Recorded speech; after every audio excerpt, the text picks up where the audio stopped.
Boa noite a todos e sejam muito bem-vindos ao segundo dia do primeiro Congresso Brasileiro de Assembleias.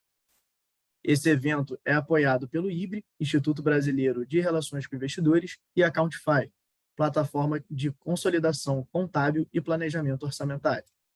E organizado, é claro, pela Tem Meetings, maior fornecedora de plataforma de assembleia de acionistas, que, inclusive, em breve, estamos chegando aí na marca de 300 assembleias de acionistas já realizadas.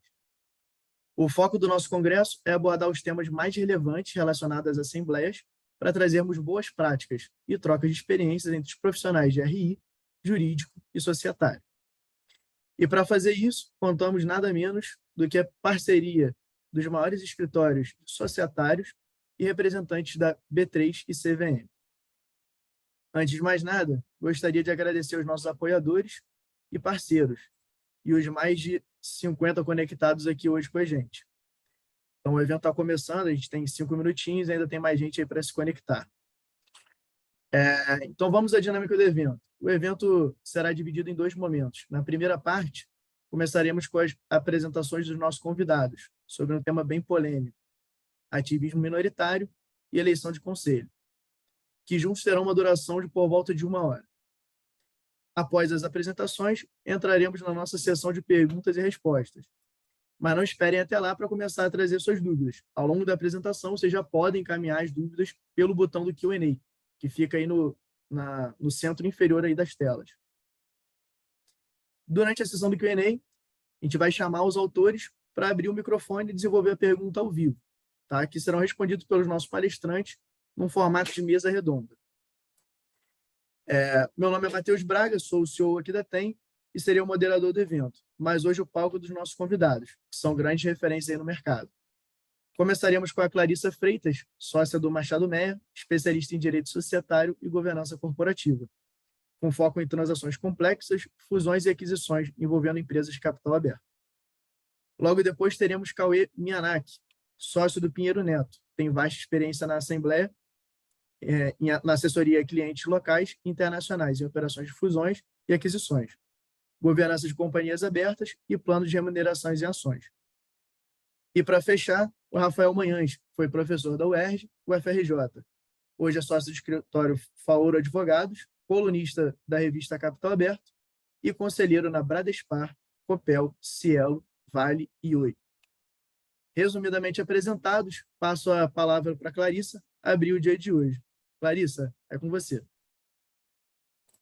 Oi, gente, tudo bem? Boa noite.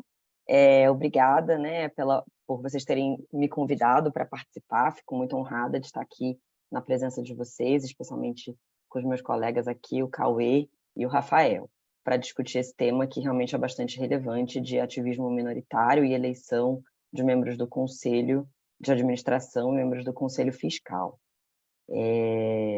Eu vou começar falando de uma parte um pouquinho mais teórica, aqui a respeito de como acontece a eleição do Conselho de Administração, e como o Matheus falou, quem tiver qualquer pergunta pode ir, por favor, colocando aqui no Q&A. Bom, então, dando início, gente, eu vou tratar de alguns aspectos gerais sobre a eleição do Conselho de Administração. Obviamente, a gente sabe que, falando de ativismo minoritário, a eleição do Conselho de Administração e do Conselho Fiscal, a indicação de membros, né, para esses dois órgãos, é uma das formas mais incisivas de ativismo minoritário. Então, a gente vai falar um pouquinho sobre os aspectos gerais e formas de participação pelos minoritários na composição desses órgãos, né? Sobre as formas de eleição para o Conselho, existem duas formas básicas, né, de eleição, digamos, majoritária, na qual participam todo o colégio eleitoral, ou seja, os acionistas controladores e os acionistas minoritários, e a eleição, nesses casos, ela pode ser feita ou por chapa ou por vaga, né, sendo que na eleição por chapa, os votos são atribuídos àquele conjunto de pessoas que está ali definido na chapa, e na eleição por vaga, os votos são atribuídos a cada um dos membros, a cada um dos indicados individualmente. Pode passar, Ian. E também existe uma diferença entre a eleição majoritária e a eleição em separado, que às vezes provoca uma certa confusão, porque as pessoas às vezes acham que a eleição em separado acontece numa outra assembleia, mas não, na verdade a eleição em separado acontece na mesma assembleia. O que acontece é que existe um colégio eleitoral à parte. Quando os acionistas minoritários pedem eleição em separado, dessa eleição não podem participar os acionistas controladores ou pessoas vinculadas aos acionistas controladores. Então, participam tão somente os acionistas minoritários que não têm qualquer relação com o acionista controlador.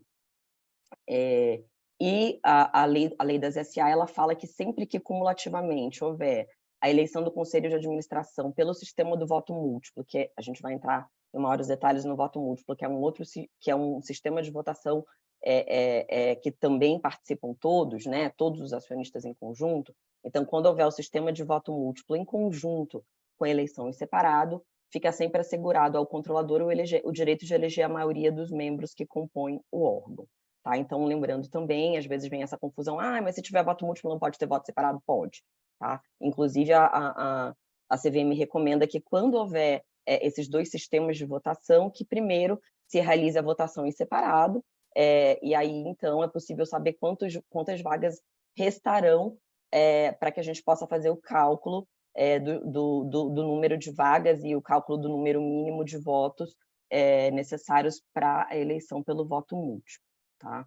Lembrando também que os acionistas minoritários eles podem sugerir a inclusão de candidatos no próprio boletim de voto à distância, acionistas representando de 0,5% a 2,5% do capital social. A gente também vai falar um pouquinho disso mais para frente. E uma outra dúvida que surge também, normalmente, é se acionistas minoritários, por exemplo, podem apresentar candidatos na hora da Assembleia. E podem. Na verdade, né, a administração ou o acionista controlador ele não pode impedir ou barrar que os acionistas indiquem seus candidatos a qualquer momento, inclusive no momento da própria Assembleia. Então, se isso acontecer, e se, por exemplo, a administração tiver indicado uma chapa, existem algumas formas, né, de se fazer isso, mas, na verdade, seguindo as melhores regras de governança corporativa, inclusive isso tem uma indicação no ofício circular da CVM, a indicação é de que a chapa, então, seja desfeita, e aí a eleição ela segue de forma separada, por membro, individualmente, entrando, então, o membro indicado pelos acionistas minoritários. Pode passar, Ian. E aí, sobre isso, é até importante, só uma coisa que eu esqueci de falar, é sempre bom a administração da companhia estar preparada para essa possibilidade de alguém indicar uma pessoa na hora e ter que desfazer a chapa, né? E nessa situação, considerando que existe um número máximo de membros que vai ser eleito, a administração ela também tem que estar preparada para tirar alguém, eventualmente, que estava compondo a chapa para entrar justamente o candidato, né, que está sendo indicado pelo minoritário. Tá? Então, falando um pouquinho de eleição em separado, ela independe de pedido antecipado, como eu falei, ela pode ser requerida durante a própria AGO. E para que o acionista minoritário tenha direito a solicitar a votação em separado, ele tem que considerar a posição dele acionária de 90 dias ininterruptos anteriores à data da AGO. Tá? Então, ele tem que ter aquele mínimo de votos necessários por esse prazo ininterrupto de 3 meses. Inclusive, acho que ontem,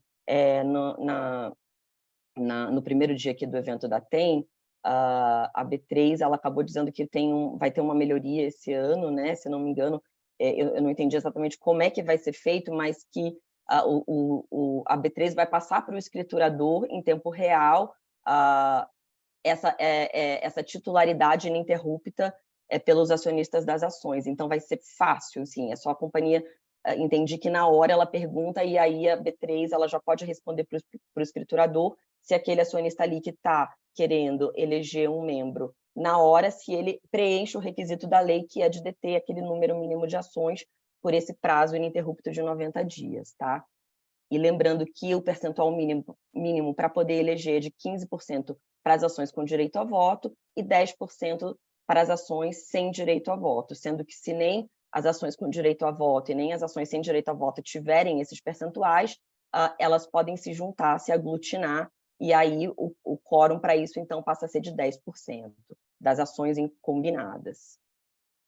E tem também um entendimento da CVM a respeito dessa participação mínima, que se o emissor ele tiver apenas ações ordinárias emitidas, então a CVM entende que esse quórum para a eleição ele vai ser de 10%, ou seja, ele segue o percentual menor que está estabelecido em lei.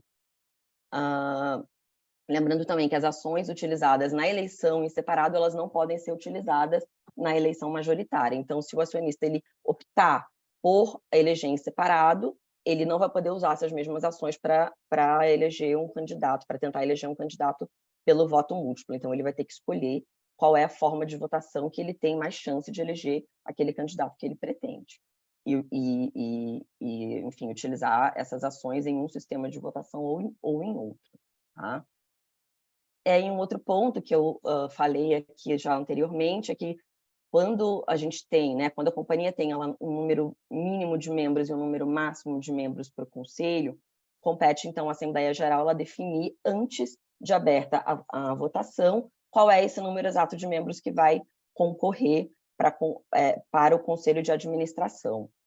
E lembrando também que, no ofício circular, a CVM ela pede que, se possível, seja recomendável que a proposta da administração ela apresente os possíveis cenários, considerando os diferentes sistemas de votação que podem ser adotados, né? Então, como é que ficaria se o sistema de votação em separado fosse adotado e como é que seria mais ou menos o cenário num sistema de voto múltiplo? Pode passar. E aqui algumas perguntinhas que normalmente a gente recebe, a gente acho que até já recebeu pelo Q&A, quando as pessoas estavam aqui se inscrevendo para participar aqui do evento, se existe a possibilidade de alguns acionistas que tiverem pedido eleição em separado e na data da Assembleia não tiverem mais aquele quórum necessário. Com relação a isso, o quórum necessário para eleição em separado, ele é verificado no momento da Assembleia. Então, se no momento da Assembleia, aquele acionista que sinalizou lá atrás que gostaria de indicar um candidato em separado, ele não tiver mais aquele número de ações, aquele pedido dele ele não será processado, enfim, ele não vai poder eleger aquele membro, porque na data da Assembleia, digamos, é o momento em que tem que ser verificado se ele preenche os requisitos legais. Aqui pode passar. E aqui se é recomendável às companhias que enviem aviso aos acionistas, né, com a indicação de candidatos que tenham sido feitas por minoritários. Aqui também é uma prática de boa, uma indicação de boa prática, inclusive também tem no ofício circular que, no momento em que os acionistas minoritários indiquem para a companhia que tem um candidato, que a companhia divulgue um aviso aos acionistas e, se possível, reapresente a proposta da administração com a indicação daquele membro que foi indicado pelos acionistas minoritários e com as informações que são necessárias, como o currículo e aqueles outros itens do formulário de referência que normalmente são necessários. E, se der tempo, a companhia também deve fazer a reapresentação do boletim. Lembrando que o prazo máximo é de 20 dias antes da Assembleia para que essa representação seja feita com a indicação do nome indicado pelo minoritário. E aqui uma outra pergunta também que foi recebida, se o conselheiro efetivo ele pode acumular o cargo de conselheiro suplente de um outro membro, tá? E o nosso entendimento é que não poderia.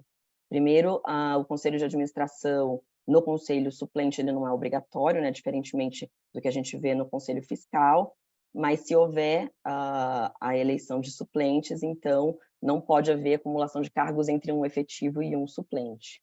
Até porque seria impraticável, né, que esse membro do conselho, enfim, conseguisse atuar ao mesmo tempo nessas duas funções.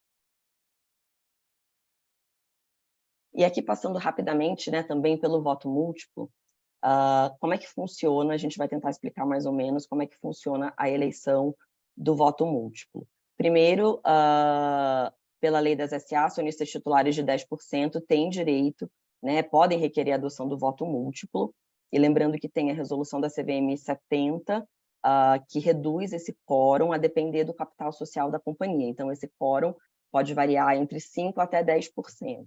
Então, é sempre bom que as companhias, obviamente, verifiquem qual é o quórum, porque, inclusive, isso tem que constar do edital de convocação também, qual é o quórum mínimo para que os acionistas possam solicitar o voto múltiplo, né?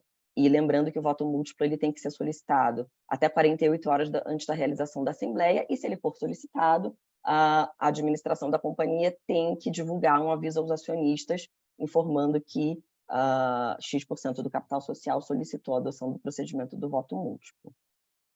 Você pode passar também.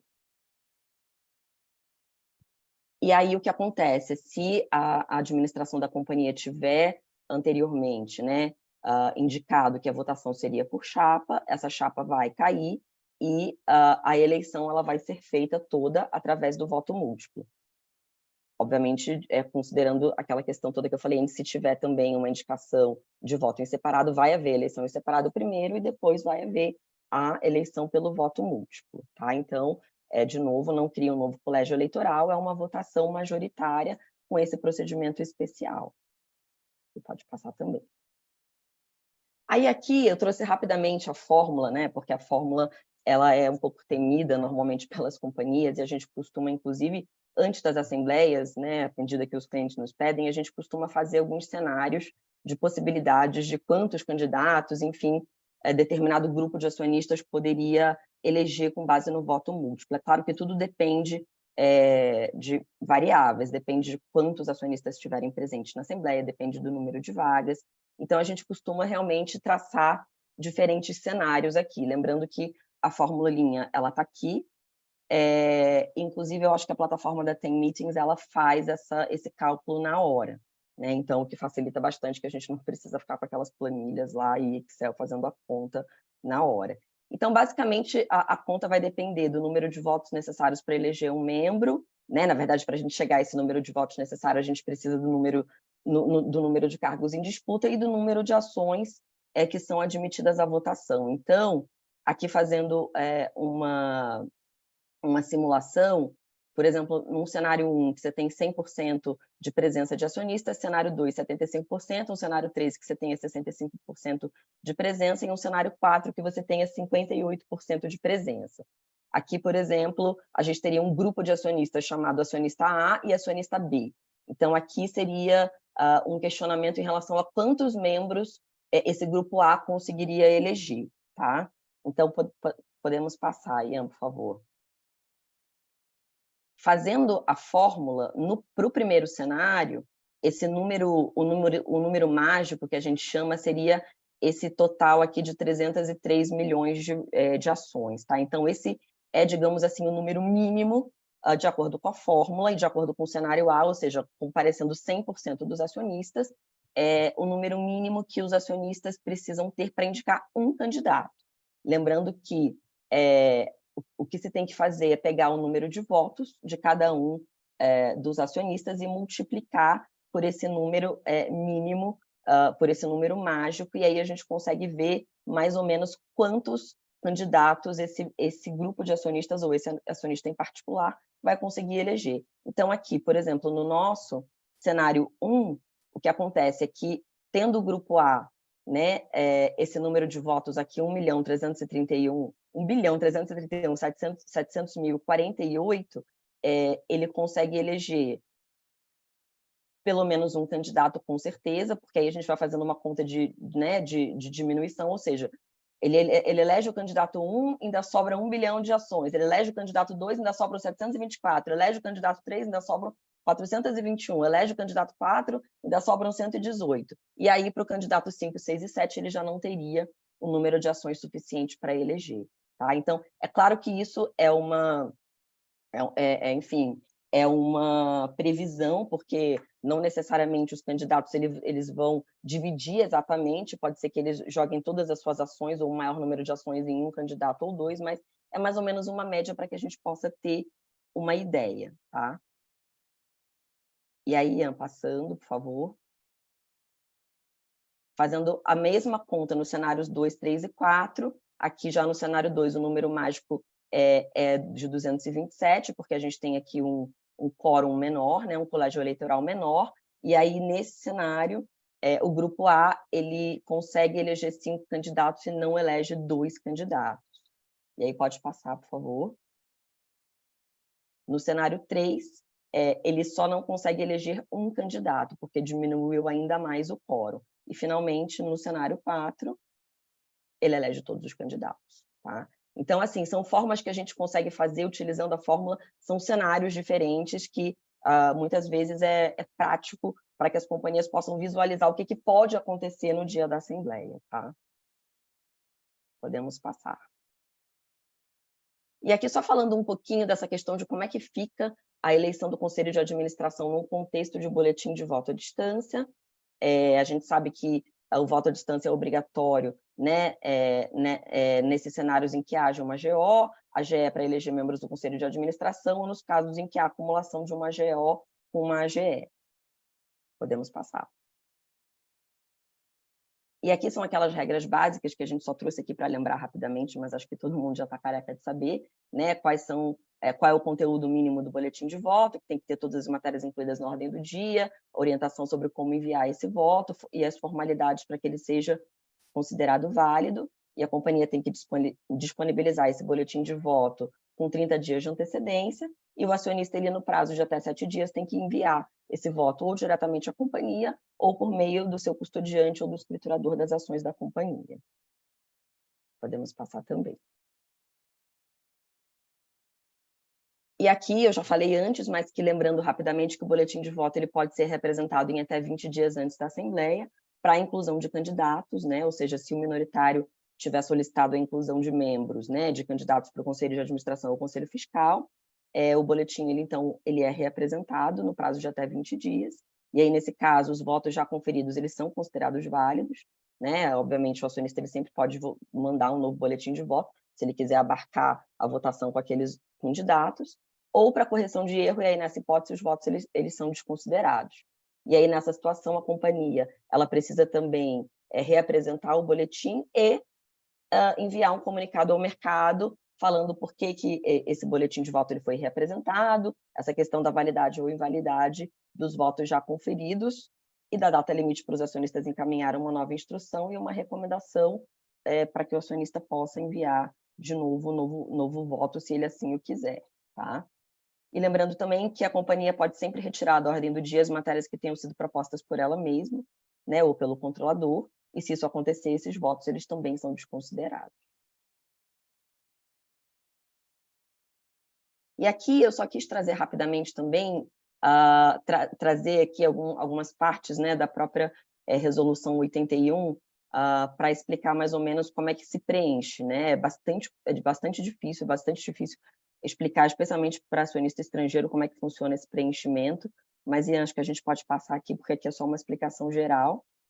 Aqui a gente trouxe aqui os extratinhos, né, da 81, do anexo. Então, aqui lembrando que o boletim de voto ele sempre tenta trazer para o papel aquilo que acontece ou que pode acontecer no dia da Assembleia. Então, são inúmeras variáveis e a gente é uma tentativa de prever o que vai acontecer no dia, né? Então, nem sempre a gente consegue prever tudo através do boletim de voto à distância, mas consegue se prever bastante coisa. Então, existe a possibilidade do acionista dizer no boletim de voto se ele quer ou não adotar o voto múltiplo, no caso de se for apenas uma chapa, se ele vota para aprovar ou rejeitar aquela chapa, e aí se um membro, por exemplo, deixa de integrar a chapa, se ainda assim o acionista ele continua com a intenção de dar o voto dele naquela chapa, ou se ele prefere não dar o voto dele, e também a possibilidade de, num caso de a administração propor uma chapa,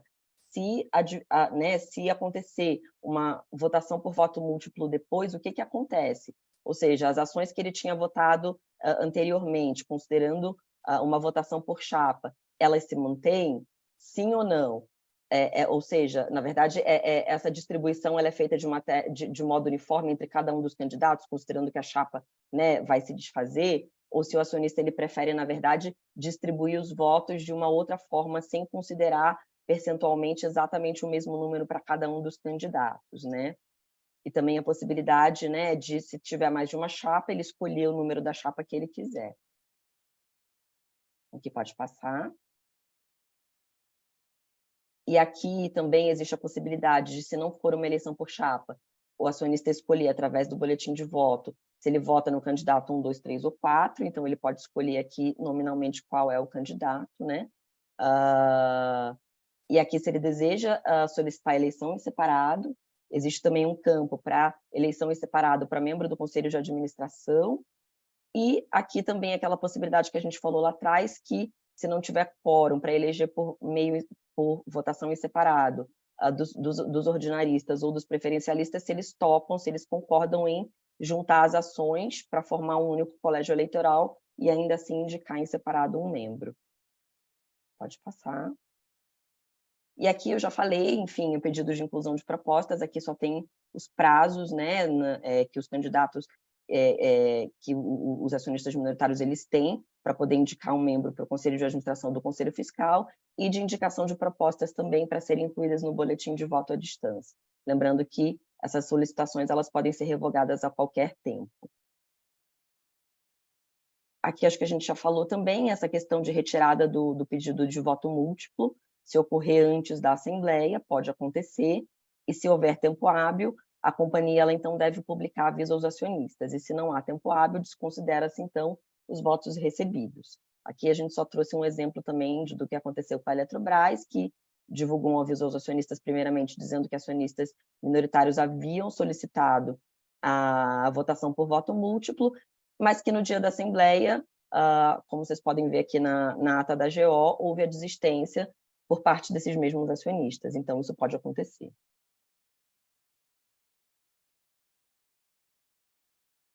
E aqui só um ponto que eu achei interessante, né, que, enfim, a redação nova pela resolução 168, né, da resolução 80, na verdade, fala um pouquinho dessa questão de conflito de interesses para fim de eleição dos conselheiros de administração, e aqui são as hipóteses, né, em que se presume que o conselho de administração, o conselheiro de administração que está para ser eleito, se ele tem ou não conflito com a companhia. Então, se presume que ele tenha conflito com a companhia, se ele for eleito, né, por algum acionista que também tenha eleito conselheiro de administração e sociedade concorrente, ou se ele mantiver um vínculo de subordinação com o acionista que o elegeu, tá?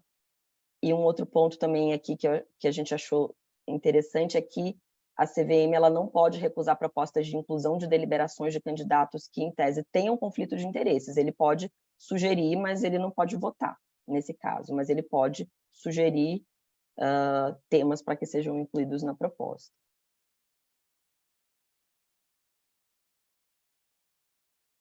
Aqui, acho que eu já falei, né, que são questões de retirada de pauta, então acho que isso aqui já foi coberto. Acho que a gente pode passar. E agora a parte do Cauê. Obrigado, Clarissa. Bom, em primeiro lugar, quero agradecer a TEM pelo convite de poder estar aqui fazendo essa apresentação para vocês. É uma honra estar aqui, uma honra também estar aqui com a Clarice e com o Rafael, então, grandes colegas que tenho grande admiração. E a parte que me cabe aqui é falar um pouco sobre um tema que sempre gera muita tensão e dor de cabeça, que é a questão da eleição do Conselho Fiscal. Então, passando aqui no primeiro slide, um ponto super introdutório, né? Então, o Conselho Fiscal é um órgão que ele é obrigatório nas companhias, abertas ou fechadas, mas que não necessariamente estará instalado em determinado exercício. Então, e tem os seus membros eleitos por Assembleia Geral. Quando o Conselho Fiscal ele não tem... pode ficar no anterior, por favor.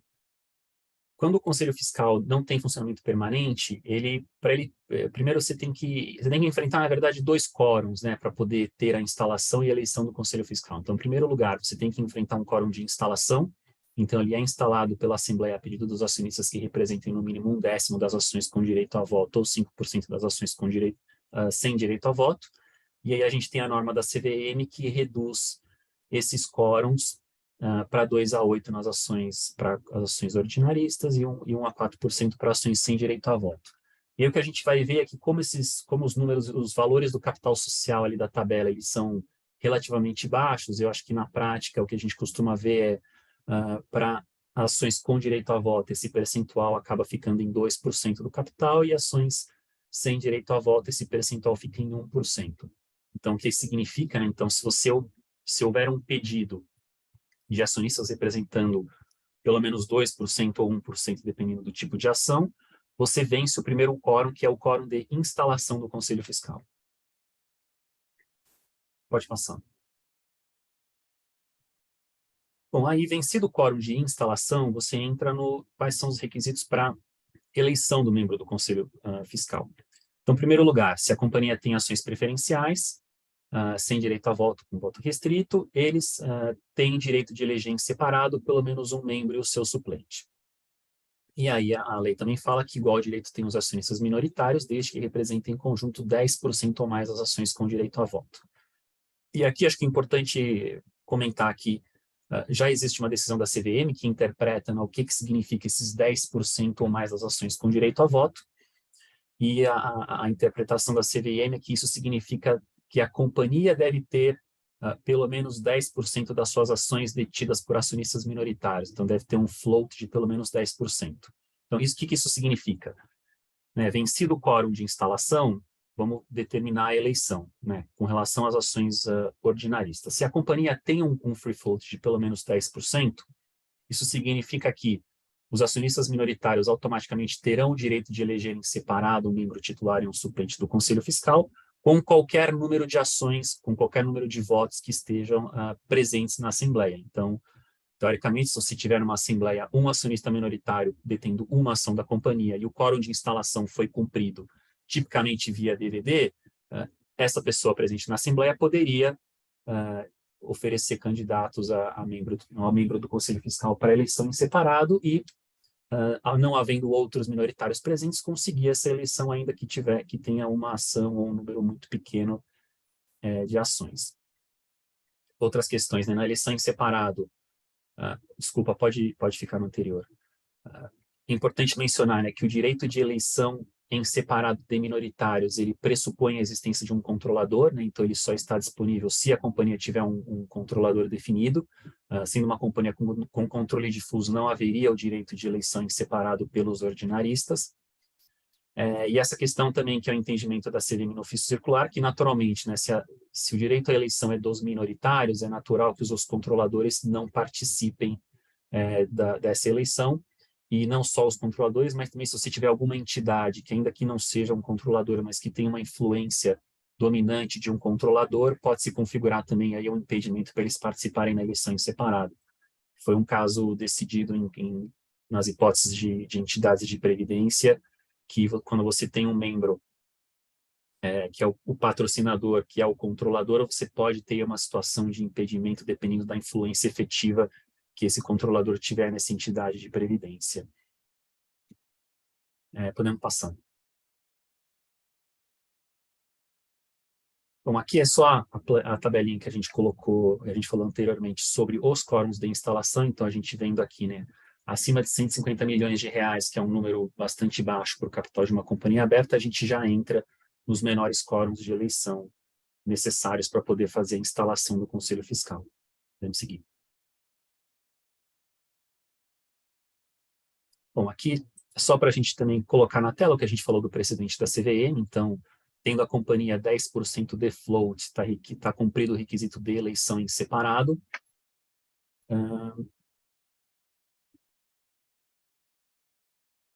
E acho que aqui é importante, a gente vai falar um pouco mais para frente, na segunda decisão, que tem também essa decisão do colegiado da CVM, que fala que se os acionistas minoritários eles não indicarem candidatos para eleição em separado, o controlador teria a faculdade, mas não a obrigação, de eleger o candidato para ocupar o cargo que seria preenchido em eleição em separado.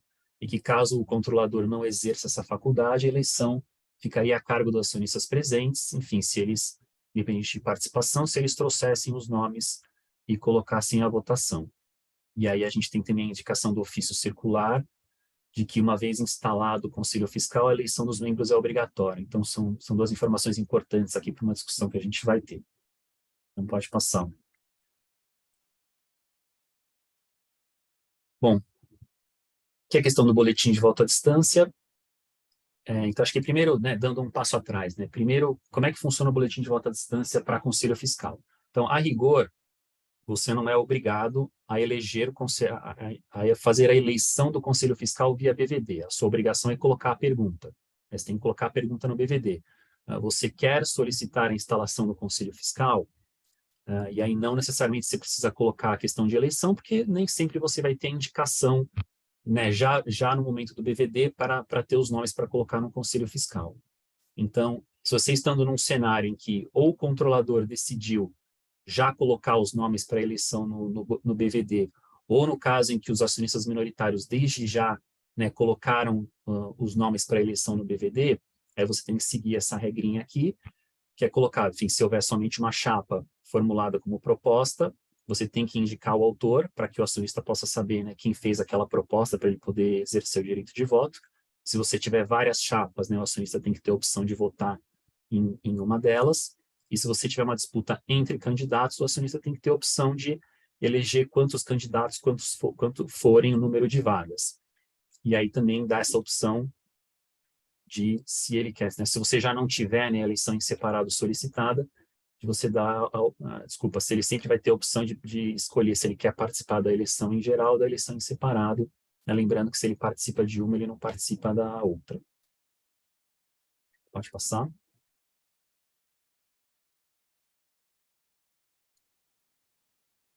E aqui foi como a gente falou, né? Ainda que a companhia, sempre que a companhia não tiver conselho fiscal permanente, você é obrigado a incluir a pergunta de você quer ou não instalar o conselho fiscal no boletim da AGO. E lembrando que se você fizer uma AGE que contar com o BVD e você não tiver o conselho fiscal instalado, você também tem que colocar a pergunta de instalação do conselho fiscal. Podemos seguir.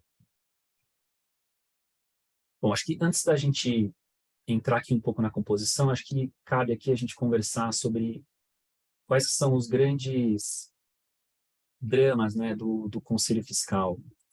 Então, a gente tem essa questão, né?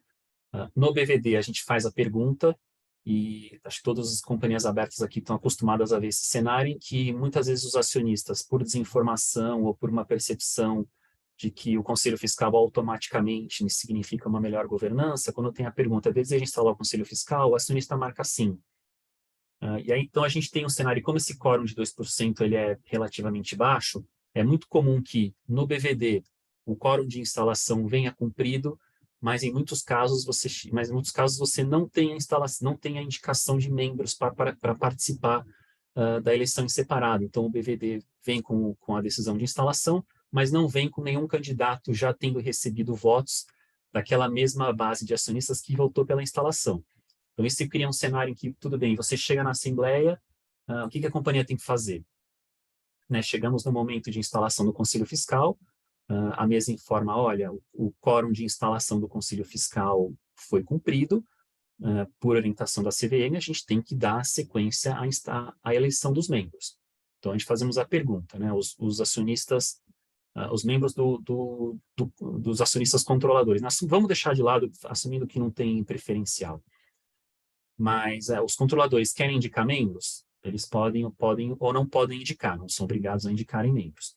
Acionistas minoritários querem indicar membros? E às vezes a gente tem um cenário em que, como quem pediu a instalação estava no BVD e não está presente ali no momento da Assembleia, às vezes a gente tem nenhum acionista minoritário tem interesse em indicar membros para o Conselho Fiscal. E isso coloca a companhia na situação de, bom, o que a gente faz então? A gente, aí você tem algumas opções.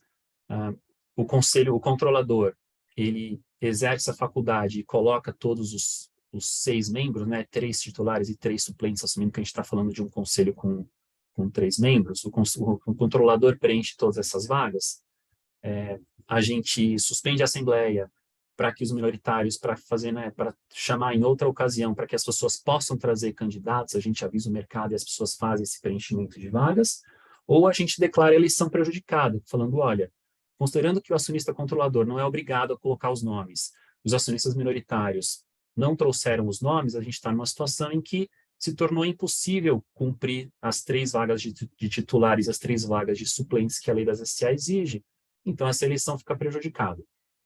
Então essa é uma situação que acontece, cada companhia resolve de um jeito, mas é uma situação com a qual a gente se depara. Outra situação com a qual a gente se depara, né, que é a situação em que o quórum de instalação vem cumprido, e você tem ali no dia da Assembleia, enfim, qualquer acionista pode indicar membros para participar da eleição em separado, e às vezes você tem um acionista com um número muito baixo de ações, com uma ação, com 5 ações ou com 10 ações, pedindo para indicar um membro para o Conselho Fiscal. E, obviamente, a companhia, né, não tem como impedir, porque é um direito do acionista minoritário colocar esses nomes, a gente sempre faz a ponderação. Poxa, será que essa é uma regra que está, de fato, permitindo uma representação de acionistas minoritários para entrar no Conselho Fiscal e exercer uma função de fiscalização? Ou é um acionista que tem uma participação super baixa, que tem uma exposição super pequena na companhia, e ele não tem um incentivo adequado, ele não está adequadamente incentivado a fiscalizar de fato a companhia. Será que nesse cenário outros acionistas minoritários com participação maior deveriam estar preparados para participar dessa eleição? E eles, de fato, né, com uma representação relevante, com maior exposição econômica à companhia, eles participarem dessa eleição para que, de fato, o conselheiro fiscal eleito tenha, de fato, um respaldo, uma representação relevante dentro da base minoritária. Então, essas são questões que se colocam, né, como a gente falou, o controlador e os administradores, eles não podem, né, participar dessa eleição em separado, porque esse é um direito do minoritário, mas, ao mesmo tempo, a companhia enxerga uma situação em que talvez aquele candidato que foi colocado, ele não tem representação real dentro da base de minoritários. Então, fica aí um questionamento se não existe uma forma melhor da gente, né, lidar com essa questão do BVD e com a questão do direito de eleição, para que a gente, de fato, incentive que acionistas minoritários com uma representatividade real dentro da base minoritária elejam membros para o Conselho Fiscal que vão estar comprometidos e incentivados a exercer a função de fiscalização da administração. Falando um pouco, então, composição, né? Então, o Conselho Fiscal tem 3 a 5 membros, não podem ser eleitos por Conselho Fiscal empregados ou membros dos órgãos da administração da companhia ou de sociedade controlada, nem cônjuge ou parente de terceiro grau da administração, que é, de fato, para garantir, né, que o Conselho Fiscal, pela função de fiscalização, ele não esteja, né, vinculado à pessoa que ele tem que fiscalizar. E a gente tem também esses requisitos de inelegibilidade, né? Então, assim como os administradores, eles têm que dar a declaração de desimpedimento, e se você tiver sido inabilitado pela CVM, você não pode ser membro do Conselho Fiscal. Acho que pode seguir. Acho que aqui, bom, esse aqui foi o ponto que a gente falou, mas eu queria trazer também alguns outros questionamentos, né? Então, a gente falou que o conselheiro fiscal, né, ele tem que... Quais são os requisitos, né? Então, ele tem que ser uma pessoa natural, residente no país, e ele tem que ele tem que ser diplomado em curso universitário ou ter exercido por 3 anos cargo de administrador ou conselheiro fiscal. E ele, obviamente, tem que cumprir aqueles outros requisitos de elegibilidade. E, às vezes, surge a questão de, tudo bem, mas então como é que se comprova isso? Quem comprova isso, né? De quem é essa obrigação? Quando você faz a indicação no BVD, é interessante porque lá nas regras do BVD tem a indicação muito clara de que você tem que entregar as informações do item 73 a 76 do formulário de referência, tem que entregar a documentação de comprovação da qualidade de acionista, mas se a pessoa leva o candidato na hora, quais os documentos que têm que ser entregues? Como é que a companhia verifica que essa pessoa cumpre os requisitos? Como é que ela sabe que ele pode dar declaração de desimpedimento? E acho que esse é um ponto que a lei não traz isso de forma clara. Geralmente, como é que a gente sugere que as companhias façam? Façam, olha, quem indica o candidato, né, deveria ter condições de entregar um currículo, né, que indique lá que ele tem um diploma universitário, que ele tem a experiência necessária, né, que indique que ele é de fato residente no país, e que declare também, ou leve uma declaração do próprio candidato, ou o próprio acionista declare que ele cumpre todos os requisitos de elegibilidade para que não fique um ônus na companhia, que ali no curso da Assembleia, a companhia também não tem condições de, vamos então parar, suspender a Assembleia para que a companhia possa verificar ou fazer um background check dessa pessoa e saber se ele cumpre ou não os requisitos. Enfim, acho que todos os meus colegas e todo mundo que está participando aqui pode ter uma opinião diferente, mas eu acho que é razoável que o próprio acionista que indica aquela pessoa traga todas as comprovações de que aquela pessoa é elegível para o cargo ao qual ela está sendo candidatada. Bom, passamos a questão do Conselho Fiscal, desafios e questionamentos, passamos. Voto à distância, que é o próximo slide.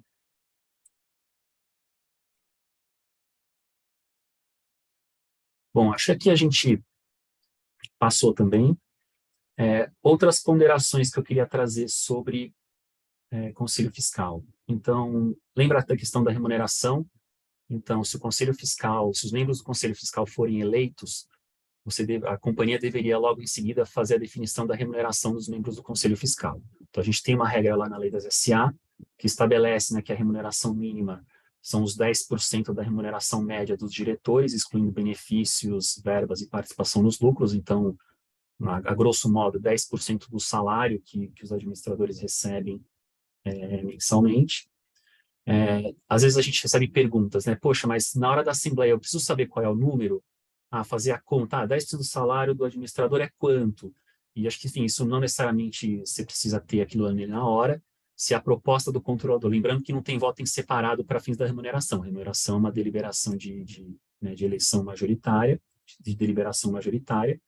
Então, você pode, se a proposta for, vamos propor a deliberação mínima, então a deliberação a ser aprovada pagaremos 10% da remuneração média da administração. Então, você não precisa fazer a conta ali na hora.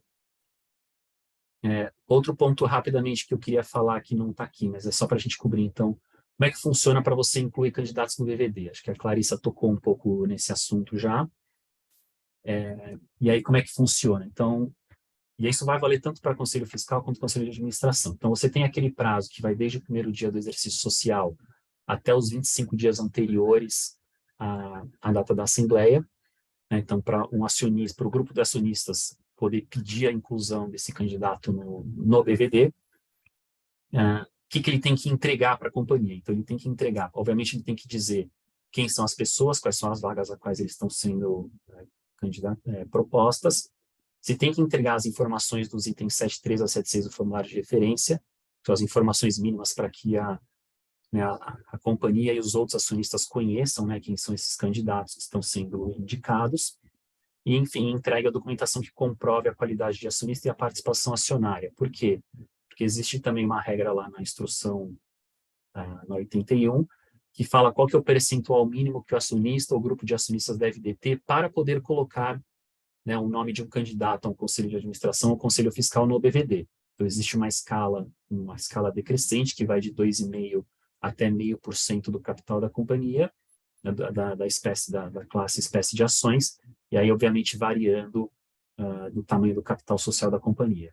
Então, recebido esse pedido até 25 dias antes, a companhia tem 3 dias úteis para analisar e retornar ao acionista dizendo a documentação está em ordem, ou falta alguma coisa para o acionista poder complementar o pedido dele. E aí, até 20 dias antes da Assembleia, o prazo limite para a companhia fazer a reapresentação do BVD, incluindo esses candidatos indicados pelos acionistas, enfim, desde que a documentação toda esteja em ordem até esses 20 dias de antecedência. Então, é importante que, apesar do prazo de 3 dias úteis para análise, é importante que a documentação esteja toda regular até os 20 dias, porque é o prazo limite para a companhia reapresentar o BVD. E acho que o último ponto que pediram para eu comentar também é uma questão que muitas vezes a gente vê de orientação de voto, né? Ok o acionista entregar uma orientação de voto para a companhia antes da Assembleia? Tem algum problema nisso? A companhia pode pedir para o acionista antecipar o voto dele né, antes da Assembleia?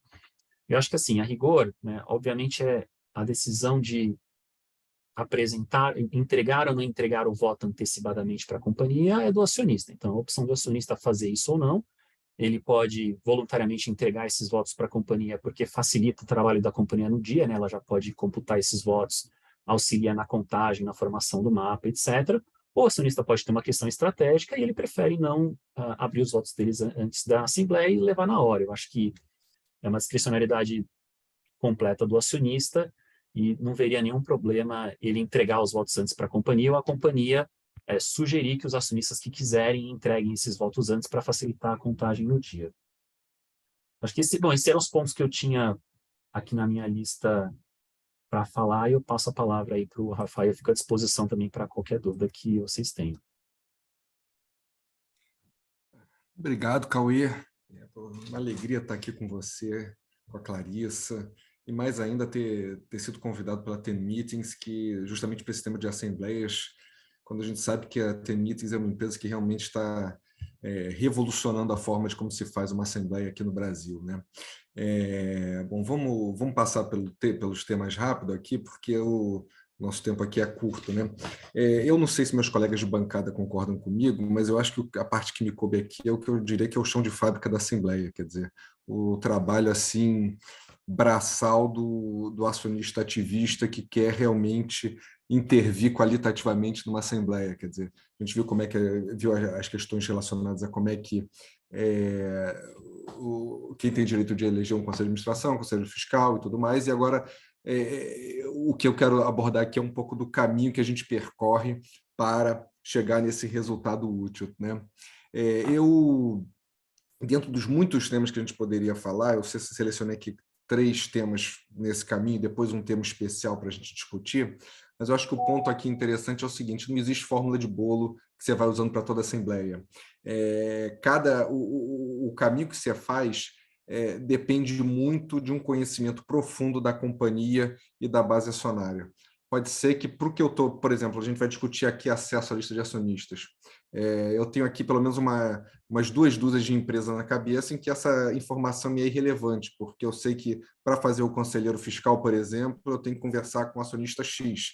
Então, essa informação aqui não é muito relevante. Mas, na maioria dos casos, a gente chega com pouca informação sobre quem podem ser nossos parceiros, são bases acionárias que mudam o tempo todo.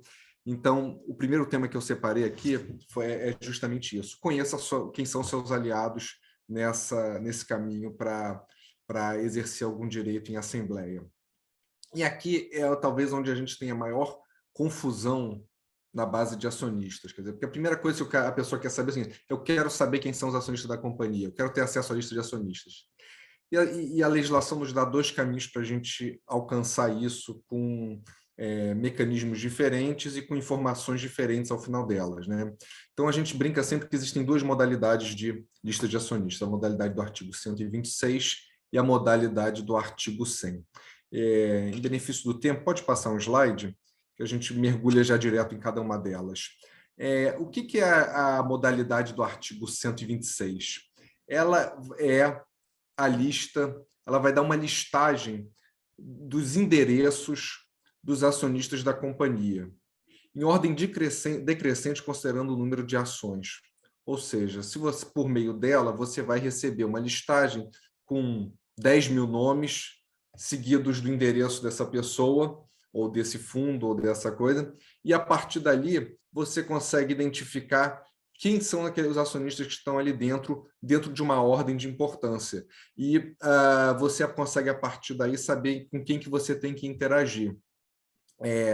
Problemas, ela não contém a participação societária. Então, você não sabe se, por exemplo, se o 6º nome da lista ele tem 5% do capital social ou se tem 0,001% do capital social. Então, uma informação um pouco incompleta essa lista do artigo 126.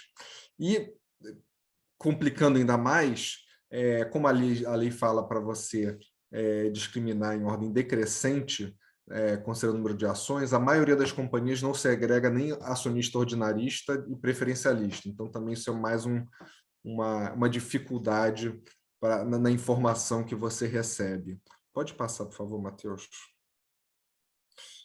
Quais são os requisitos? Ser acionista detentor de ações com ou sem voto que represente 0,5% no mínimo do capital social. Então, você tem já uma barreira de entrada para obter essa informação. Mas é só 0,5%. Vai ter 0,5% de uma Petrobras, de uma Ambev, de uma Vale. É uma participação assim que, para valores monetários, são poucos os acionistas da base acionária que conseguem atingir esse requisito. Finalidade. A finalidade, veja bem, a lei diz que você pode obter a lista de endereços. Então, na verdade, o objetivo é que você, de alguma maneira, contacte esses acionistas para pedir para ele uma procuração para representá-los na Assembleia. E existe um terceiro requisito que é muito interessante, que é o seguinte: haja uma Assembleia em vias de se realizar. E quando é que isso acontece? Em 3 situações. A primeira, obviamente, é quando tem uma... Não estou seguindo a ordem não do slide. A primeira é quando a gente tem, obviamente, uma convocação de uma Assembleia. Uma coisa que é muito comum que acontece em reestruturações societárias é algum dia eu vou convocar uma assembleia, fato relevante, algum dia eu vou convocar uma assembleia para aprovar uma reestruturação. Entre esse fato relevante e a aprovação e a deliberação em assembleia tem meses e meses e meses. Mas pelo fato relevante, a lei já permite que você peça a lista de acionistas. E o caso que eu acho mais interessante é simplesmente de você estar no começo de um exercício social sabendo que vai ter uma Assembleia Geral Ordinária que vai aprovar as contas. Então, só você estar naquele período já te legitima a pedir a lista de acionistas. Existem requisitos formais, que é declarar a finalidade declarar a finalidade. Antigamente exigia-se o reconhecimento de firma, não se exige mais. Então, declarou a finalidade, atendeu os requisitos, você tem direito a essa lista. Pode passar, por favor, Matheus. Já falamos aqui desses problemas que vem à lista, tem momento certo, tem requisito a informação não é boa, você tem requisito de capital social, mas é a maneira mais fácil de você conseguir essa informação que pode já te satisfazer. Tem poucos casos, poucas vezes isso aí deu problema. Eu, na verdade, na minha experiência, isso aqui só deu problema uma vez, que eu chamo aqui de caso Cielo, que é o seguinte: a gente pediu na empresa, e os casos que foram julgados pela CVM, eu trouxe aqui com o nome, para quem se interessar poder procurar.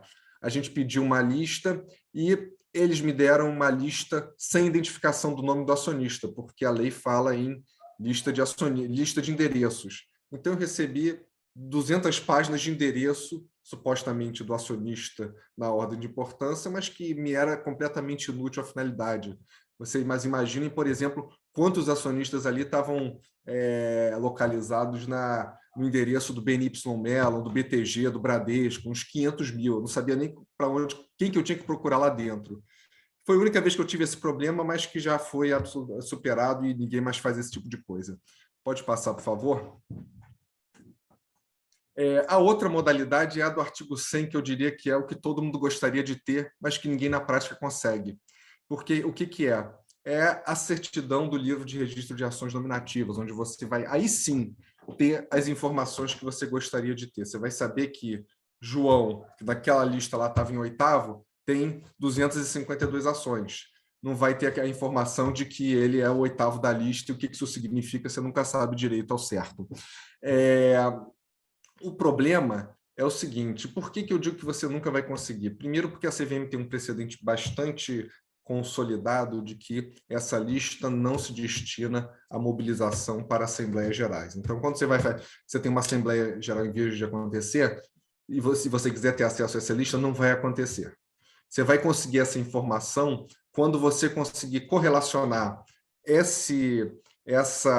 a necessidade dessa lista com um direito a ser defendido, uma situação de interesse a ser esclarecida, o que é muito difícil você conseguir associar, por exemplo, a uma assembleia para a eleição de conselheiro de administração. Pode passar, por favor. Então, basicamente, aqui a única justificativa é comprovar, indicar esse direito a ser defendido ou a situação de interesse do solicitante ou do mercado de valores imobiliários, e essa relação entre causa e efeito. Por que eu preciso da certidão para isso? Eu vou dizer para os senhores que enquanto na outra nunca dá problema, tirando às vezes um outro aspecto, a companhia tem um prazo de 3 dias úteis para te entregar. Às vezes eles descumprem o prazo, mas isso aí é cada vez mais raro. Isso aqui, não tem prazo para atender, sempre dá problema, você nunca consegue a informação. Agora, do recurso, da negativa ou da falta de resposta, que às vezes é até mais comum, cabe recurso à Comissão de Valores Imobiliários. Então, você tem farta jurisprudência da CVM sobre as situações em que você pode ou não pedir esse tipo de informação, e já lhes adianto, não adianta tentar pedir para assuntos relacionados à Assembleia, salvo numa hipótese específica, quando você precisa preencher algum quórum legal para exercer algum direito. Aí pode ser que você consiga justificar a necessidade dessa informação. Pode passar? Então, acho que a gente já falou. E tem um aspecto importante dessas dificuldades todas, que é o seguinte, quer dizer, como não tem prazo para a companhia, cabe recurso à CVM, a CVM tem lá os prazos dela para analisar, você nunca sabe quando é que você vai ter essa informação. Então, eu quero para a Assembleia Geral desse ano, estamos aqui em fevereiro, vou pedir para me preparar para a Assembleia Geral Ordinária desse ano. Vou inventar uma desculpa aqui e vamos ver se cola. Senhores, não adianta, porque você vai conseguir essa informação daqui a 7, 8, 9 meses, se a sua razão eles considerarem que é plausível para justificar esse pedido. E se for, mais uma vez, relacionado à mobilização acionária, a jurisprudência não permite o acesso a essa informação. Pode passar, por favor. Aí vem um segundo instrumento, quer dizer, aquele primeiro a gente tenta saber quem são nossos aliados, com quem que a gente pode falar. O segundo é o chamado pedido público de procuração para os íntimos PPP. O que é isso? A rigor é um instrumento, na falta de uma palavra em português, outdated, assim, um negócio ultrapassado, mas que tem um valor muito interessante, que é o seguinte: o que é o pedido público de procuração? Você pede para os acionistas, é um requerimento que se apresenta à base acionária como um todo, que lhe outorgue procuração para que você possa votar de determinada maneira na Assembleia. Mas ele tem, então, assim, dado que você já tem um instrumento do BVD, você tem diversas maneiras de participação na Assembleia, o PPP, como instrumento de obter procuração, ele meio que caiu em desuso. Ninguém lança um PPP para isso. Salvo numa situação, há companhias que têm uma base acionária de pessoas físicas muito grandes, e aí você tem um pouco de efetividade a PPP. Tivemos um caso recente aqui no IRB, em que uma PPP lançada conseguiu 5% da base acionária, mais de 200 procurações recebidas, um fenômeno assim com poucos paralelos. Então, é pouco efetivo para obter procuração, mas ele é muito interessante para você conseguir dar publicidade à justificativa de por que você quer que seja aprovada determinada matéria ou outra. Às vezes você fala assim, eu quero entrar com uma ação de responsabilidade contra os administradores, não sei o que lá, faz uma justificativa de 20 páginas para isso, manda para a companhia solta um comunicado ao mercado dizendo, em uma linha, foi requerido isso. Quando pelo PPP você consegue dar uma certa publicidade para a sua motivação de fazer isso, aquela medida dentro de uma assembleia.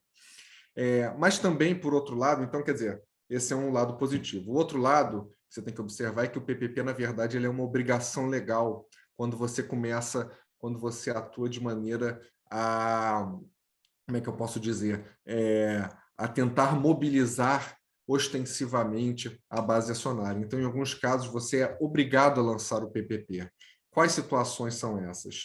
Uma, quando você pede procuração por meios públicos de comunicação, aquela coisa do twitteiro, né? O cara chega lá no Twitter, manda a procuração para mim que eu quero votar na Assembleia. Você tem que seguir o rito da PPP para fazer isso.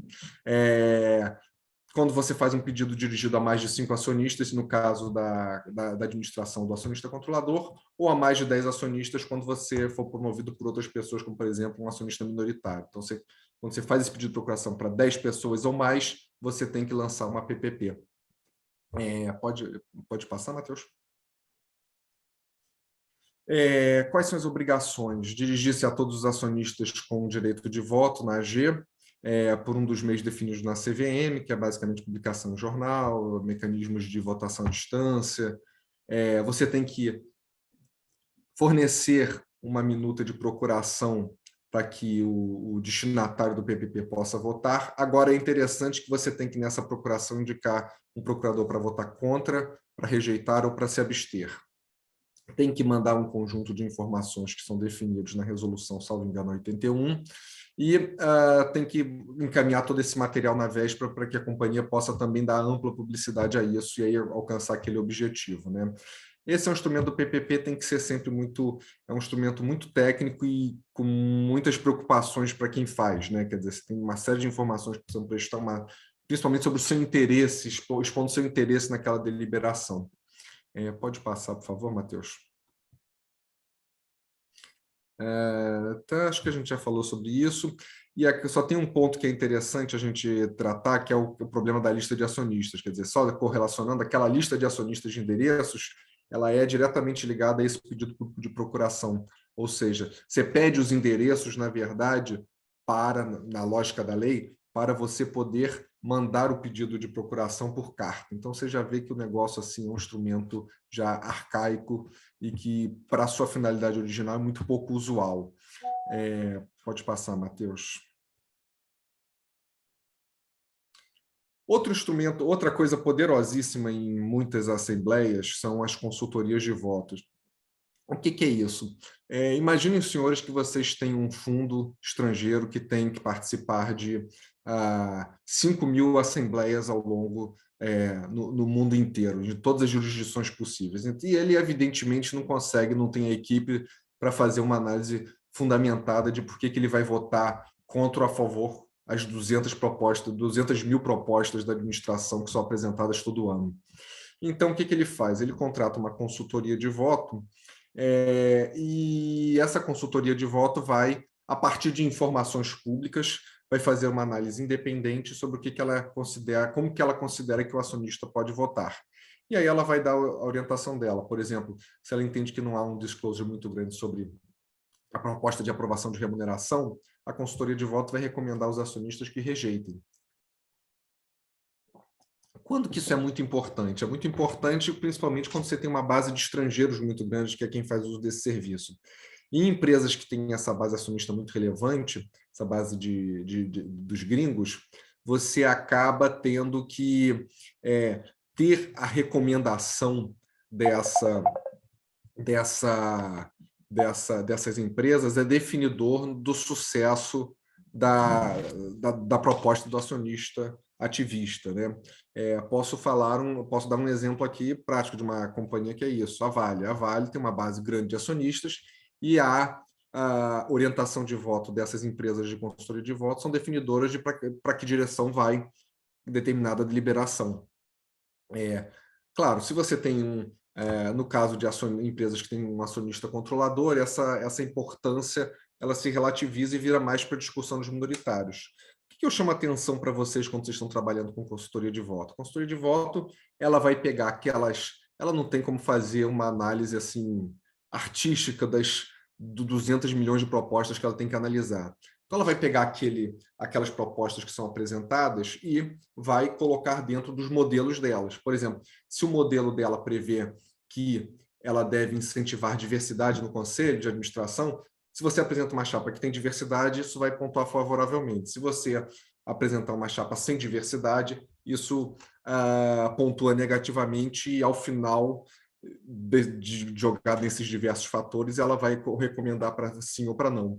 Aqui eu trouxe, por exemplo, duas recomendações da Glass Lewis e a IAC, são as principais consultores de voto, e aqui está dois desses parâmetros que eles utilizam para analisar como que diversas chapas que estejam sendo apresentadas vão ser avaliadas.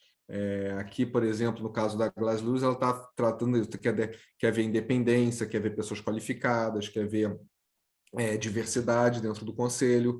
Se a sua chapa ela conseguir expor isso de maneira mais clara, você tem uma chance maior de conseguir a aprovação delas. Um detalhe só importante é que essas empresas só trabalham com informações públicas, então não adianta procurá-las em privado que não vai funcionar, você não vai conseguir convencê-las com grande efetividade.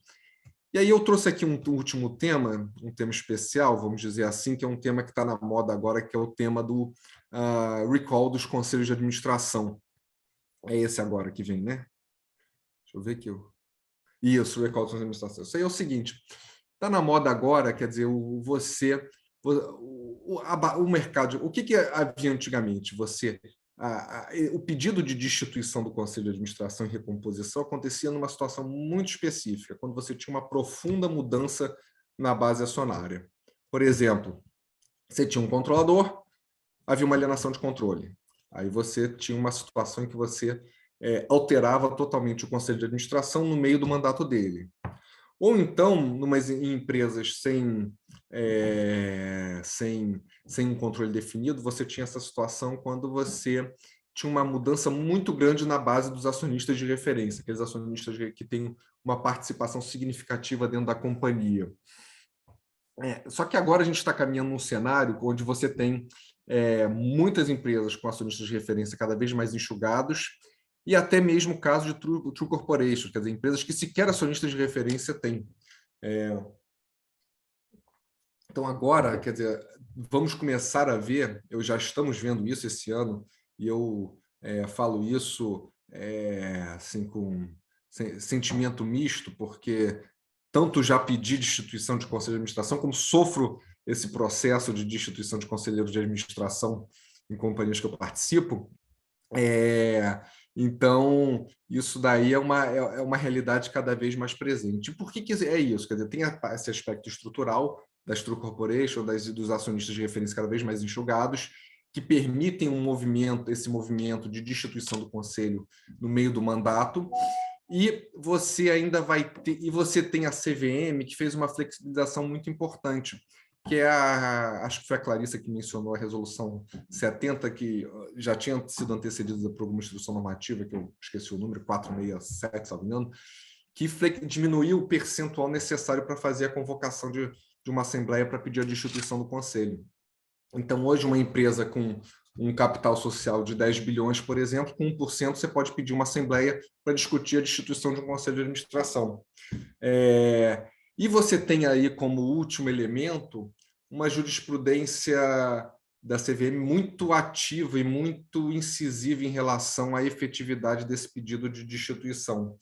No pedido na estrutura legal, o que acontece? O acionista que preenche esse requisito pode requerer à companhia que, no prazo de 8 dias, convoque uma assembleia para deliberar sobre a matéria dos seus interesses. No caso, estamos falando da destituição do conselho.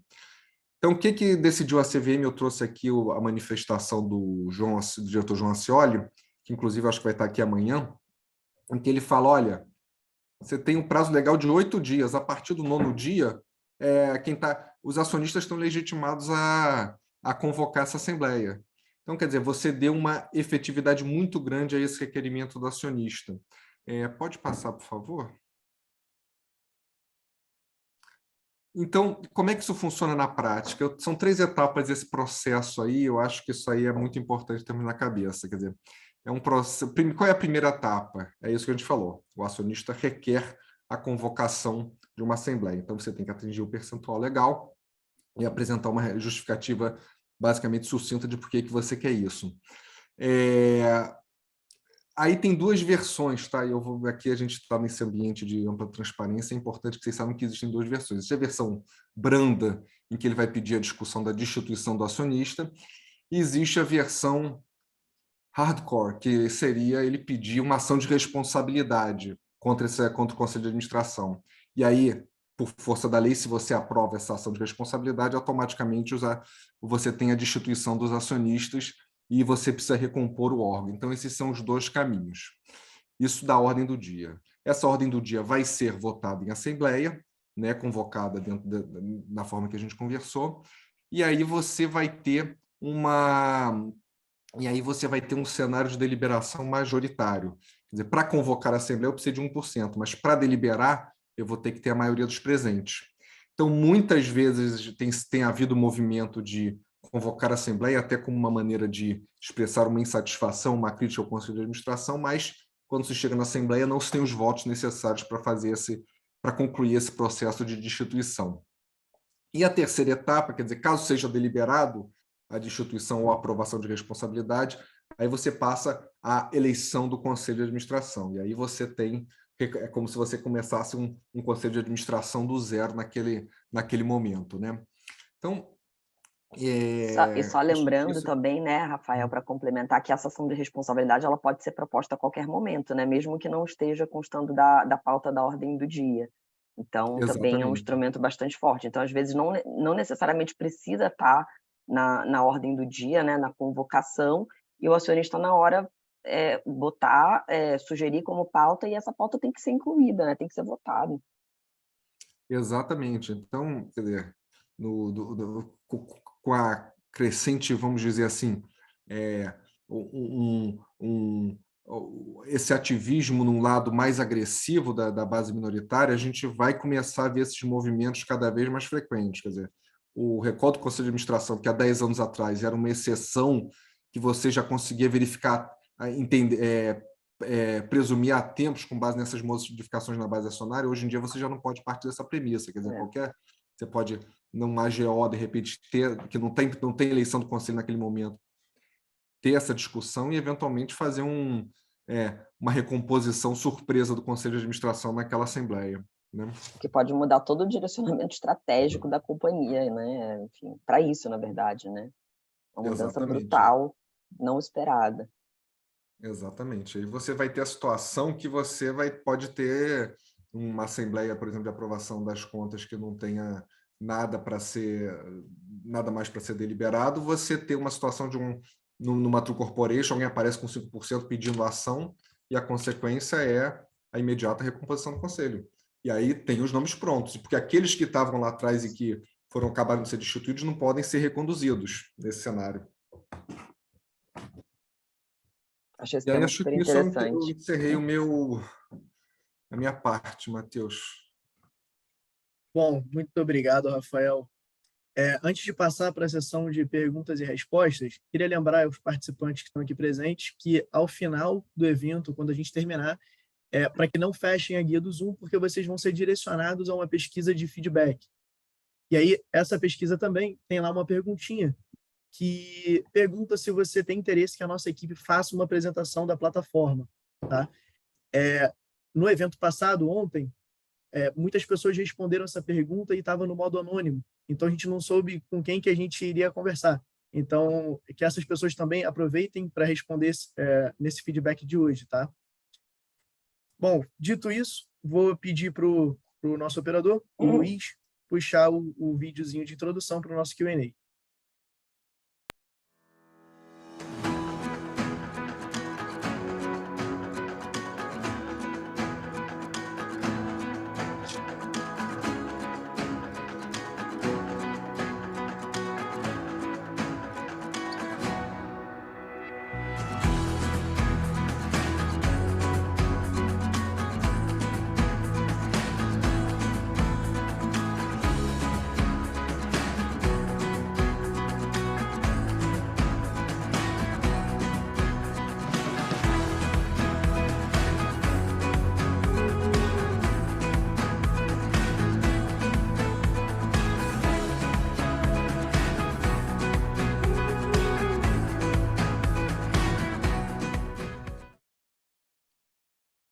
Bom, vamos lá, um momento tão esperado. Então, a gente está com bastante perguntas aqui já.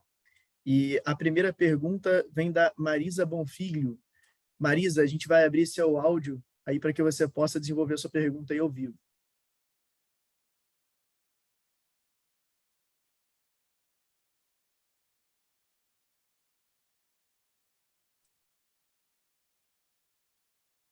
Olá, Marisa.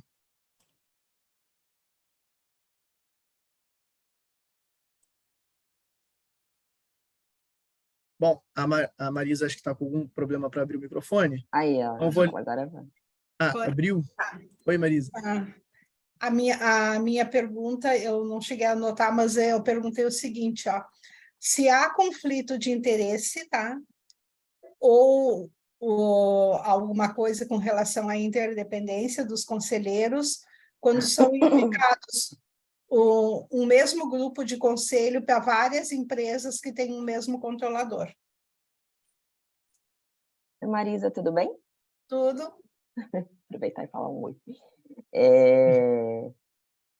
Marisa, então, eu entendo que, a princípio, acho que a gente tem que, né, ver exatamente qual é a posição, né, a posição que é ocupada por cada um desses membros do conselho, mas, em tese, ele só teria alguma, digamos assim, alguma possibilidade de não ser independente se ele recebe outra remuneração da companhia, além daquela relativa à atuação dele como membro do conselho de administração ou de comitês. Então, assim, eu não sei se Caio e Rafael concordam, mas eu acho que se ele só ocupar cargos como conselheiro, eu não estou vendo, em princípio, um conflito. Eu não sei se você está falando, Marisa, da questão do conselho fiscal, porque no conselho fiscal você tem um problema que não é nem de impedimento, aí é o problema quer dizer, não nem de conflito, é de impedimento, que é aquilo que o Cauê mencionou, que é o problema se você é administrador ou empregado de sociedade controladora, e aí você não pode ser eleito para o conselho fiscal.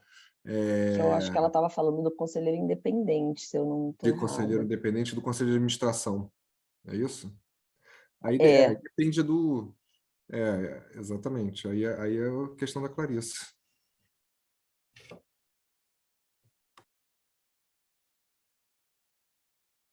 Respondido, Vanessa?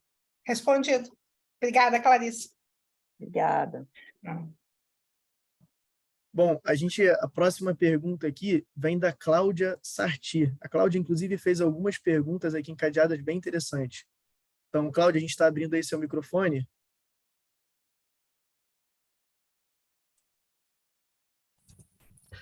Oi, boa noite. Eu tenho duas perguntas sobre remuneração e as minhas perguntas são sobre o Conselho Fiscal. Com relação à remuneração do suplente, eu queria saber qual que é a prática mais comum. Tem empresa que paga para o suplente mensal, não paga, divide. Queria saber como que tem sido a prática com relação à remuneração do suplente.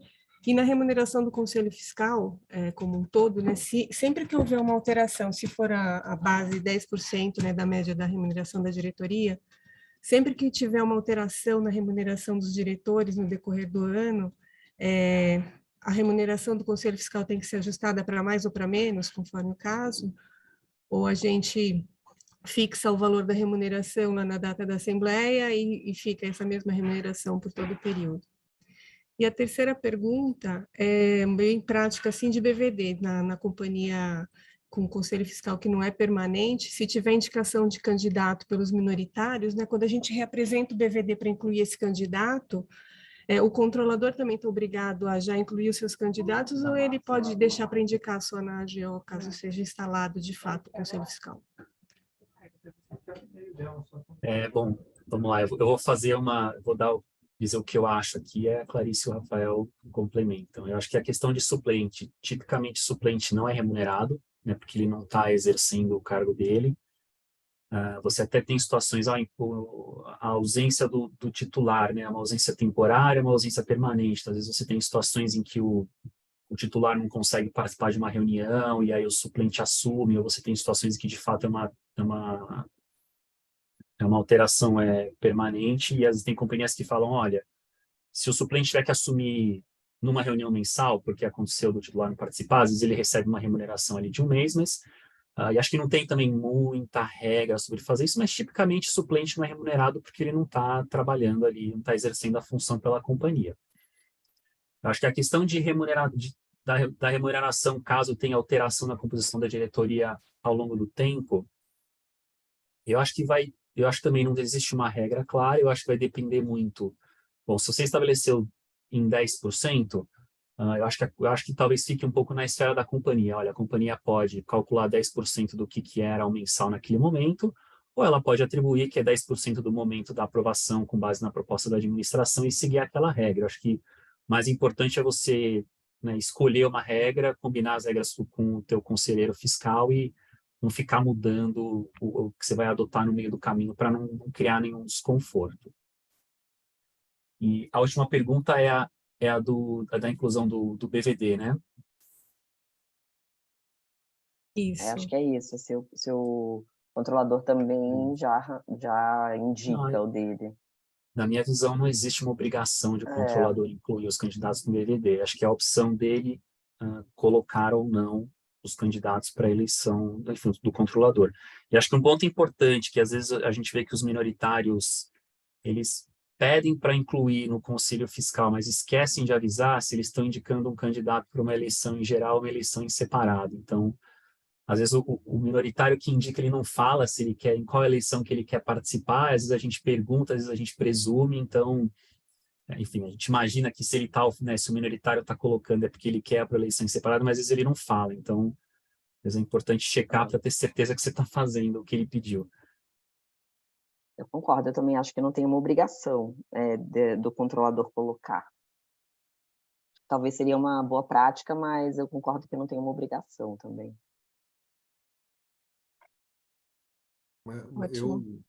Uma vez eu vi numa estatal só, tá? Isso é coisa de estatal, que, pô, eu entrei nesse Conselho Fiscal, quando eu vi, o Conselho Fiscal era formado pelo filho do empreiteiro, filho do do vereador, filho disso, filho daquele outro.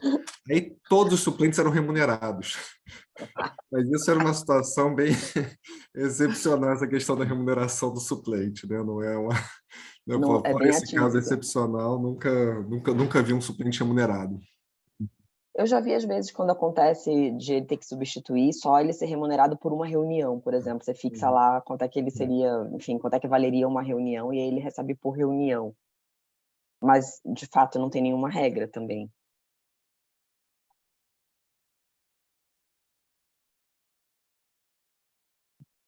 Cláudia, foi respondido, Cláudia? Sim, ótimo, obrigada, viu?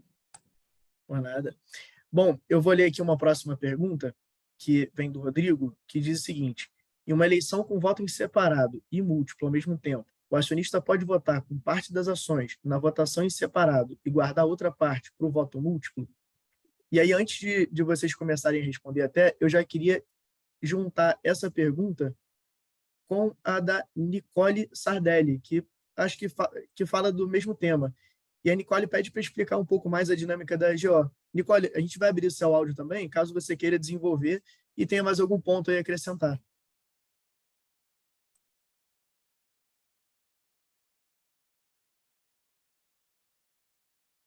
Olá, Nicole. Vocês estão me ouvindo? Sim. Estamos. Então, a minha pergunta... Oi, gente, boa noite. É que eu estou no celular aqui, tá meio ruim. Eu queria entender um pouco a dinâmica quando tem o pedido de eleição em separado e voto múltiplo na mesma eleição para o Conselho de Administração. Primeiro a gente faz em separado, depois a gente faz para o voto múltiplo, só para entender um pouco a dinâmica na hora da Assembleia ali mesmo. Obrigada. Nicole, é isso mesmo. Primeiro, quando você tem as duas, né, formas de eleição, primeiro tem que realizar a votação em separado e depois você realiza a votação pelo voto múltiplo, né? Porque aí você, por exemplo, se você tem 7 membros e aí um minoritário conseguiu eleger um membro em separado, aí você usa 6 para poder fazer o cálculo do voto múltiplo. Então, precisa sempre botar a votação em separado primeiro. E sobre a pergunta de poder usar, de poder dividir, pode dividir.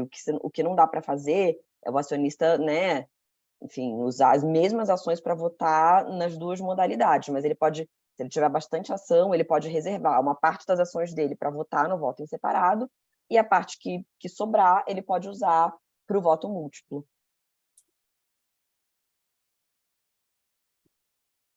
Obrigada, Clarissa. Obrigada.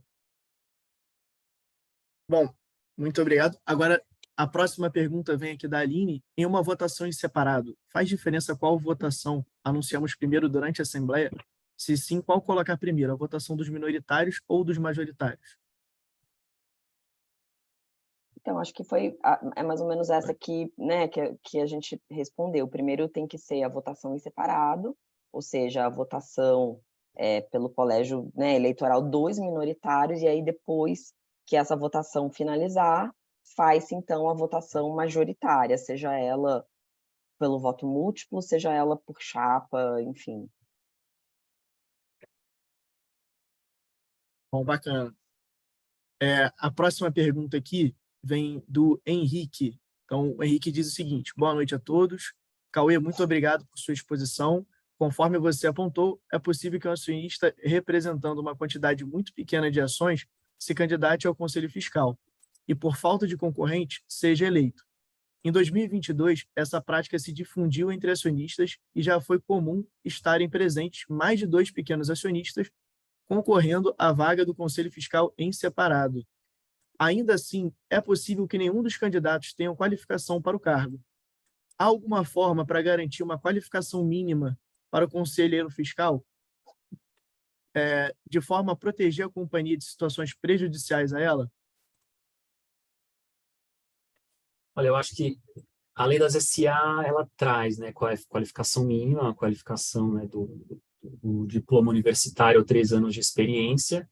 Claro que as pessoas, né, se questionam, será que diploma universitário é o suficiente? Porque diploma universitário pode ser de qualquer formação, não necessariamente uma formação adequada à atuação no Conselho Fiscal. Mas o ponto é que a gente tem que seguir o requisito mínimo que a lei das SA demanda. Então, se a gente tiver uma dúvida sobre uma qualificação adicional, se ele de fato tem experiência para o cargo, eu acho que ali no momento da assembleia é muito difícil, especialmente para o administrador ou para a mesa, né, impedir uma eleição de um candidato que formalmente apresentou ali os requisitos da lei. Uma vez a gente teve um caso num cliente que, enfim, um minoritário indicou e a pessoa era formada em educação física, assim, a gente ele não tinha, né, nenhum tipo de experiência, mas ele preenchia os requisitos da lei das SA, então realmente difícil, né, você barrar. Enfim, o que a gente aconselha normalmente nesses casos é que, enfim, se possível, tenha, enfim, algum outro grupo minoritário que possa indicar um candidato melhor, mas, enfim, o controlador também não tem muito poder sobre isso, né? É complicada essa situação. Tem também a situação inversa, né, que a gente às vezes vê, que é o seguinte, quer dizer, vem um grupo de ações de fundos investidores, pega um acionista, pega uma pessoa extremamente qualificada em contabilidade, não sei o que lá, para participar do conselho fiscal, mas chega na hora, tem o outro lá que indica uma pessoa próxima a ele sem a qualificação adequada, mas com uma participação maior. Então, também, o cenário, vincular essa discussão à participação, eu acho que é desviar do problema, quer dizer, pode ter 1% e indicar uma autoridade no assunto, um especialista em auditoria, e pode ter 10% da companhia indicar o cunhado, né? Acho que o Só para ele problema não é criar a qualificação problema, do né? conselheiro fiscal, exatamente. Bom, a gente tem uma pergunta aqui que achei bem interessante também, da Gabriele, perguntando o seguinte: quanto ao voto múltiplo, é necessário que seja atingido um número mágico ou basta que sejam eleitos os com mais votos? Então, a gente precisa do número mágico, porque a gente precisa, pelo número mágico, a gente consegue ver qual é o número mínimo exatamente de votos que você precisa ter para eleger pelo menos um membro. Então, sem esse número mágico, a gente não consegue ter essa referência.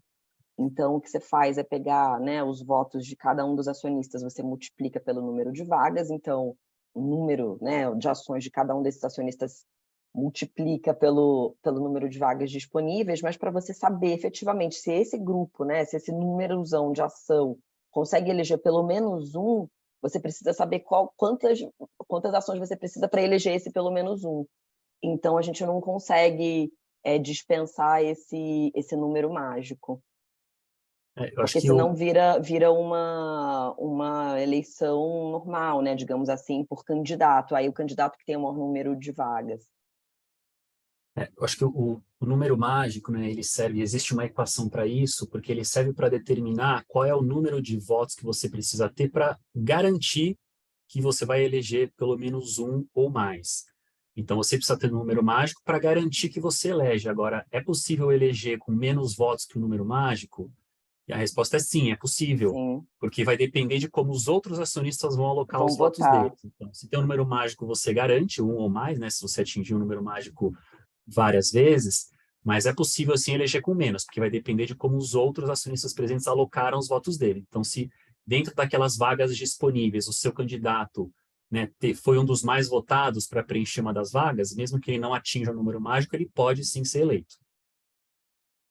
Por isso que, às vezes, a gente faz toda aquela simulação, mas não necessariamente é o que vai acontecer, né? Porque, enfim, como o Cauê falou, depende muito de como os acionistas vão alocar as ações deles. Eles podem, talvez, alocar todas as ações que eles têm disponíveis em um só candidato, ou eles podem preferir segregar. Então, enfim, é muito da dinâmica do que acontece na hora. Entendi. Então, assim, caso não tenha sido atingido o número mágico por nenhum dos acionistas, ele ainda é aceito, ele ainda é eleito. Por maioria. Ele é uma né, referência só, né? É uma referência para você saber quanto que eu preciso colocar num candidato para assegurar que esse candidato será eleito. Entendi. Então, se o número lá é 330 milhões, se eu botei 330 milhões, eu sei que ele vai ser eleito. Mas pode ser que pela dinâmica a distribuição não seja a mais racional possível. Aí você, com 50 votos consigo eleger um candidato. Exatamente isso. Ele é uma referência, mas no final do dia, se você tiver 10 vagas, os 10 mais votados vão ser os eleitos, ainda que não atinjam o número mágico. Entendi. Bom, eu vou ler aqui uma pergunta do Marcelo Teixeira, que é uma pergunta, ele diz o seguinte: se desenhado um organograma, o Conselho Fiscal, podemos considerar que está acima do Conselho de Administração?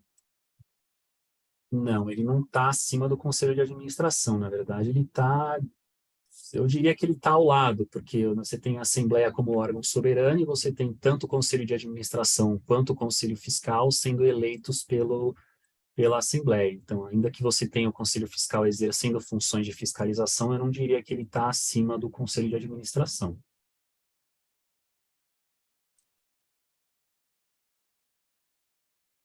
Bom, perfeito. O Caio aqui, ele faz a seguinte colocação, eu acho que essa é mais focada até para o Rafael. Mais uma vez indicado, mesmo por um acionista com uma ação, a premissa é que o conselheiro fiscal vai defender a companhia e não um grupo específico. Logo, uma vez que o candidato tenha real qualificação indicado por uma ação ou 20% da companhia, o efeito é o mesmo, pois ele não é representante de um ou outro acionista, mas sim da companhia, no melhor interesse da companhia. Peço para o Rafael amanhã comentar.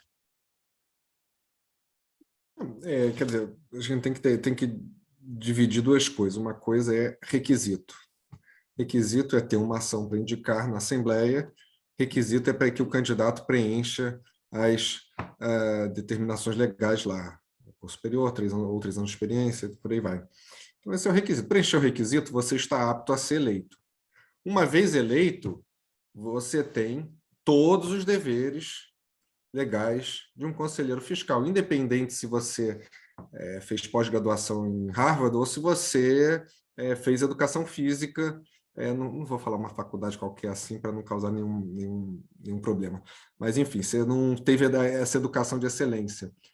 O requisito, o dever legal é o mesmo, então, quer dizer, podemos até discutir qual é a qualificação que a gente gostaria de ter, mas no fim do dia, preencher os requisitos, você é elegível. Uma vez eleito, você tem todos os requisitos legais para cumprir. Deveres fiduciários, deveres perante a companhia, deveres de sigilo, deveres, enfim, todos os deveres legais que são aplicáveis ao conselheiro fiscal.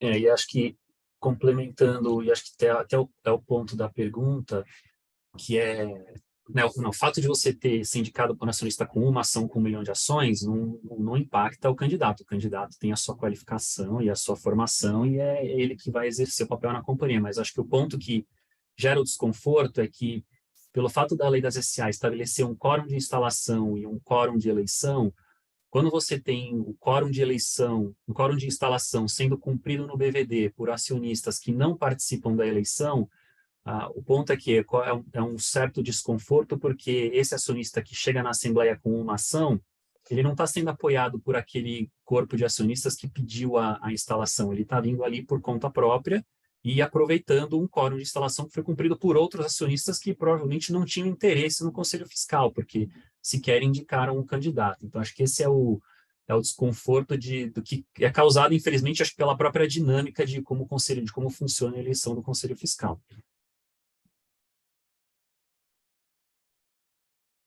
Bom, muito obrigado aos nossos convidados.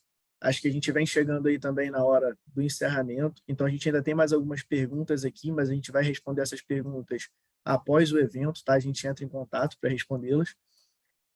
Queria lembrar que amanhã a gente vai ter, o tema de amanhã é padrões e normas na visão do regulador e distribuição de resultados. A gente vai ter como convidado o João Acioli, diretor da CVM, o Guilherme Bozan, sócio do Matos Filho, e a Alessandra Zeck, sócia no Stock Forbes Advogados.